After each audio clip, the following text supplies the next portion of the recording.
And here's a paper. A treaty the Gray Cloud and all his chiefs are waiting for. That gives him what he wants for peace, what we want. Commissioner Kirby's been holding him down. B-movie actors in westerns.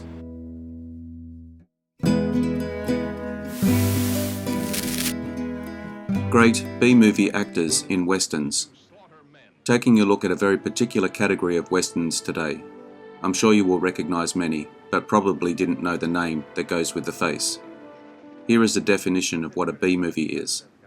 A B-movie is a low-budget commercial motion picture made during the golden age of Hollywood. The term identified films intended for distribution as the less publicised bottom half of a double feature. The production of films intended as second features largely stopped by the end of the 1950s, with the beginning of commercial television at the time. Studio B-movie production departments became television film production departments. They created the same type of content in low-budget films as series. The term B-movie continues to be used in its broader sense to this day. In post-Golden Age usage, B-movies can range from exploitation films to independent art house films. If you enjoyed this video, hit the notification button to get my new videos. If you want to check out my many other videos, head over to my channel. The link is in the description. Please take a moment to like and subscribe to the channel as well. I appreciate it. Let's get into it in no particular order.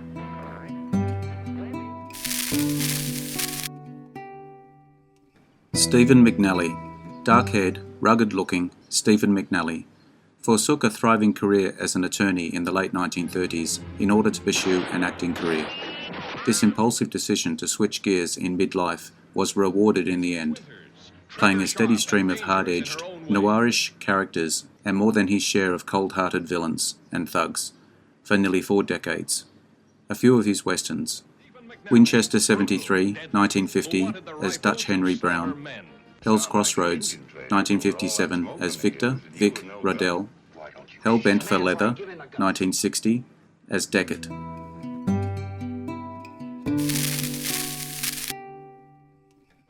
Gilbert Roland, born in 1905 in Mexico, following his parents to the USA. He did not become a bullfighter he had dreamed of being, but became an actor instead. His Mexican roots, his half-macho, half-romantic ways, his handsome, virile figure helped him land roles in movies from the early 20s to 1982. He was the only man to have portrayed both the villain and the hero of a single serial. Just a few westerns: The Furies, 1950 as Juan Herrera, Cheyenne Autumn, 1964 as Dull Knife, Barbarossa, 1982 as Don Braulio, final film role.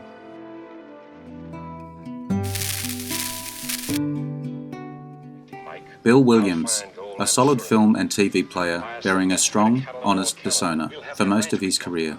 This innocent-eyed, boyish handsome blonde B actor of the 1940s and 50s, Bill was a reliable nice guy, lead and second lead. While he showed steady improvement and likability in films, he had a difficult time rising above the benign B adventure material he was shoehorned into playing. Fighting Man of the Plains, 1949, Rookie Fireman, 1950, The Caribou Trail, 1950, to name a few.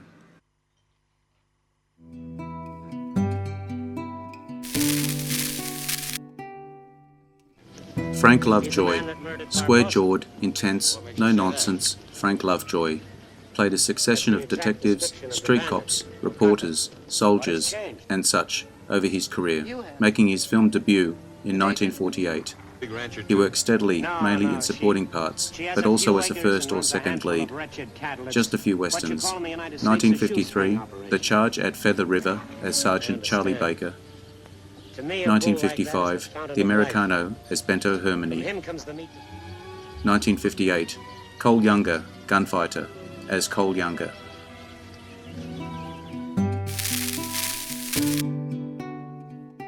MacDonald Carey.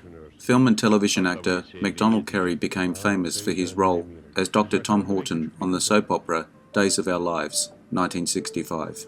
His film career was from the 1940s to 60s. He appeared mostly in second features, aka B pictures. He became known in Hollywood as the King of the B's. one-time vice president of the Screen Actors Guild. Just a few westerns. The Great Missouri Raid, 1951, as Jesse James. Cave of Outlaws, 1951, as Pete Carver. Man or Gun, 1958, as Maybe Smith, Scott Yancey.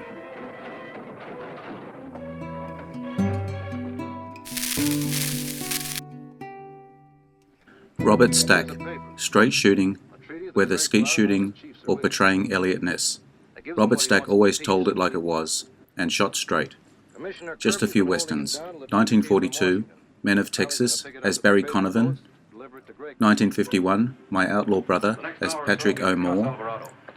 1953, War Paint, as Lieutenant Billings. You will not wish to be disturbed at the home of the beautiful señorita. You assume wrong. Let me know the minute quarter. Barry Sullivan, in motion pictures and television, in a career that lasted 50 years. Barry Sullivan never broke through to become a major star, but he did establish himself firmly in the character lead and second lead roles. He excelled at roles in which he could play aggressive characters that highlighted his centered masculinity. Just a few westerns. Tell Them Willie Boy Is Here, 1969, as Ray Calvert. The High Chaparral, 1970, as Dan Casement. Pat Garrett and Billy the Kid, 1973, as Chisholm. Sheriff, tell me something. Why did you ride all the way out here? White Oaks. And Billy the Kid is at my table right at this moment, eating tacos and green chili peppers with my niece, just like old times. You staying for supper? Edmund O'Brien. Oscar winner Edmund O'Brien was one of the most respected character actors in American cinema, from his heyday of the mid-1940s through to late 1960s. O'Brien appeared as crusty old-timer Freddie Sykes, who antagonizes Ben Johnson's character, Tector Gorch, in director Sam Peckinpah's classic western, The Wild Bunch, 1969. Just a few westerns. 1962, The Man Who Shot Liberty Valance as Dutton Peabody. 1964, Rio Conchos as Colonel Theron Pardee. 1968, The Wild Bunch as Freddie Sykes.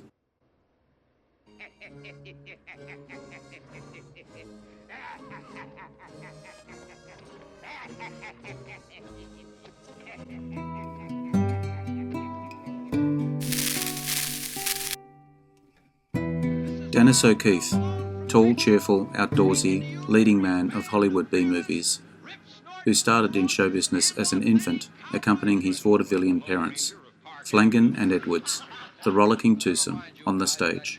Seriously acting was rarely called upon, but Dennis handled the material given to him with aplomb and good humour. Just a few westerns. The Kid from Texas, 1939, as William Quincy. The Eagle and the Hawk, 1950, as Whitney Randolph. Passage West, 1951, as Jacob Carnes. We're going to California. It's good. That's where we're going. The last of the B-Western stars, American actor who had early success as a sunny juvenile, but whose career declined following World War II, in which he was a highly decorated hero. His 1953-54 movie series that began with Star of Texas, 1953, and ended with Two Guns and a Badge, 1954, was the last of the low-budget westerns that had been a staple of the film industry for half a century. Just a few westerns. Riding Shotgun, 1954, as Deputy Sheriff Tub Murphy. The Desperado, 1954, as Sam Garrett. Buffalo Gun, 1961, as Roche. Final film role.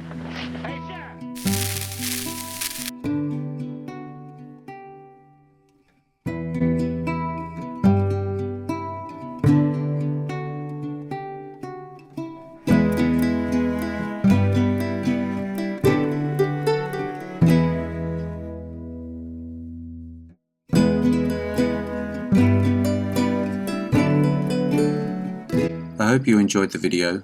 Let me know what you think in the comments. I appreciate your likes and subscribers. Hit the notification button to get my new videos. Take a look at my channel and check out my Facebook page. The links are in the description. I am Wrangler. Bye for now. See you again soon.